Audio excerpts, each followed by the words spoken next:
these reports, Charlotte? Well, for a couple that are so conscious of their PR, they've, as you just listed them up, there's quite a few things going on right now that add up to not a perfect marriage scenario. You'd think that if there was something they were trying to hide, they'd be, well, the fact that Meghan didn't wear her wedding ring to a really important public engagement makes me feel like there's something they're either trying to sort of stir up some attention around this issue. And it is their 5-year anniversary coming up. So why are they doing it? Why did she refuse the kiss? Why are all these narratives coming out now, just as they hit their 5-year anniversary? If it wasn't the case, they'd be doing everything in their power to stop speculation. We know how good they are at doing that. Yeah, because they used to say, didn't they? They were like salt and pepper. They complemented each other. It feels to me, Charlotte, like since the publication of the book Spare, Meghan has purposefully tried to publicly distance herself from her husband. Yeah, it's so odd because presumably Harry doesn't seem to do much without Meghan's permission / encouragement. So Spare must have been with her full knowledge and encouragement. And yet when it came down to the nitty gritty of going through the heat that he had to take afterwards, she was nowhere to be seen. And now she's made her spectacular red carpet appearance looking fabulous in a bright gold dress. I noticed on the red carpet she did a lot of that thing that superstars do where they look up into the eyes of their loved one, but it felt quite false, I thought. And now, so now she's making her big sort of starry appearance. But where has she been all these weeks? And why wasn't she wearing her engagement ring? Cara Kennedy, we've got you back now, and obviously you look at the royals these days from a US perspective. So what did you make of these reports from Camilla Tominey that Harry quite often stays away from his Montecito mansion? I mean, there's about 16 bedrooms and bathrooms on there. It's quite weird that he feels the need to be at a hotel away from such a luxury gaff, don't you think? Yeah, I think this is the inevitable beginning of the end. I think it was doomed from the start. Like Camilla wrote, nobody could see it lasting longer than 3 years.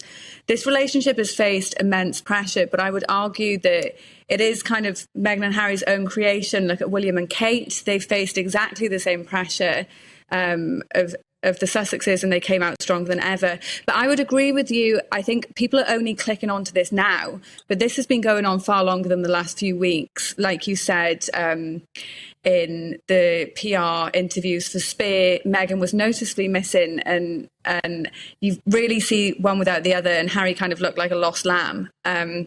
So it is very noticeable that Meghan was missing from around January. Isn't it just the fact, Cara, though, she's got the power now, and she knows that because she's got Harry in California. She has separated him from his entire family, and she wants this to be about her now. This is her act.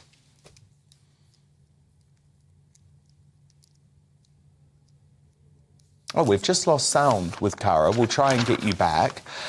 Charlotte Griffiths. Oh, do we have sound with Cara? We'll just try once more. Yes, we can now. Sorry, Cara. Can you just repeat that? So I'm in DC right now, and it's just catastrophic how much they have lost America. I can't really put it into words, but even people who didn't care about them, people that weren't fans, like grown men in their 30s that had no opinion on Meghan and Harry, now genuinely despise them. And I think that when you start making people that don't care about something have an opinion, it shows how much they've absolutely lost it. And they've also lost the American press, which is important. They lost the UK press a long time ago. There's absolutely no going back. The UK press was totally villainized. But the American press, they had a symbiotic relationship. That is now gone. And that is a very important part of the downfall. Charlotte Griffiths, wasn't last week a turning point there, especially with the American media? Because for the first time, they saw what we have been saying for a long time. You know, Harry and Meghan are compulsive liars. They live in a fantasy world, and facts don't matter, Charlotte.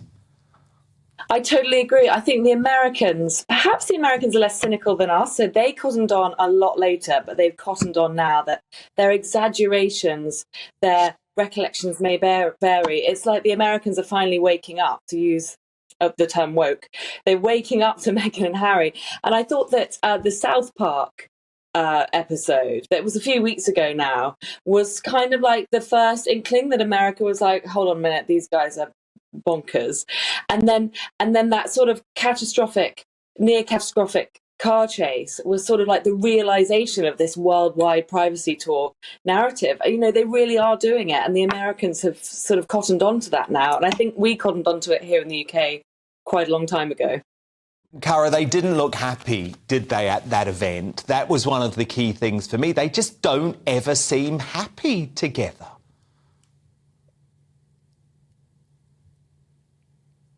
Do you agree, Cara?